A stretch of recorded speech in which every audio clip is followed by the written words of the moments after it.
Danny Flexen here for Seconds Out with new British welterweight champion, as you can see from the lovely Lonsdale Belt, Johnny Garton. John, let's look back on that fight. Obviously, going to be the best memory, or one of the best memories of your life so far, beating Gary Corcoran for the vacant title. When you look back on the fight, how do you assess your performance? Yeah, I'm happy with my performance. I really enjoyed the fight. You know, I like to get involved, and I think Gary does as well. So yeah, I was well happy with it, and I wouldn't change it for the world, to be honest.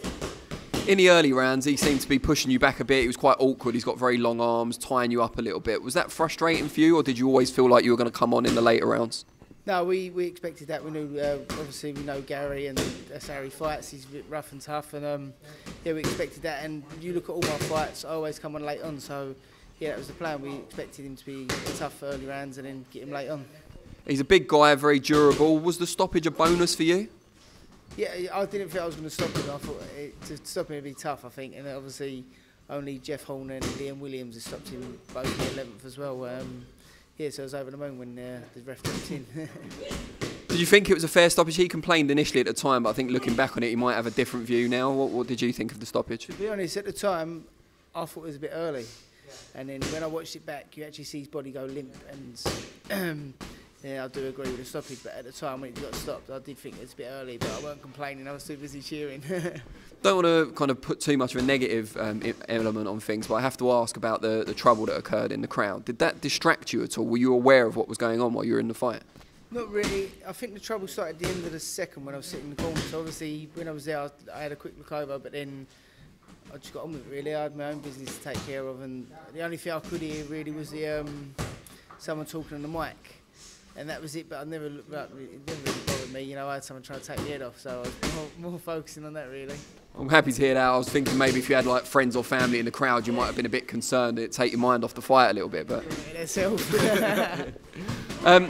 When the referee stepped in, the fight was over, and you realised that finally you'd achieved the dream. You've been around British title level for a couple of years now. Yeah. Try and put into words the feeling you got when you knew you finally secured the Lonsdale Belt. I can't explain it, to be honest. It's probably the best. I didn't know what to do. I was just, as we were just talking, I was running around the ring, and then I see Brad, and I jumped on Brad. It's just, you know, I can't explain it, to be honest. Yeah, it's like a dream. It's a dream come true. Not many people can achieve their dreams, and I've done it. Were there any points over the last couple of years when you obviously English title, area title, and was there ever a point where you're thinking it's never going to happen for me? You know, I've been waiting so long now. Were you frustrated? Yeah, it has been. I've been thinking that a lot, to be honest. And I think this year I was off in the mood where I thought I ain't going to get there. I might pack it in and, you know, I'll get back to work and start earning some money and stuff like that. But we chipped away and we've been working on things, and finally it paid off. And just a word about your stablemate Bradley Skeet, who obviously vacated the title to allow you and Gary Corcoran to fight for it. What have you got to say about that gesture, seemingly a very selfless gesture? No, I can't thank Brad enough. I think after the fight, I've thanked him about 30 times, if not more. I just get cuddling him and thanking him, and I don't think he'll ever realise how much it means to me. And yeah, I'm very grateful.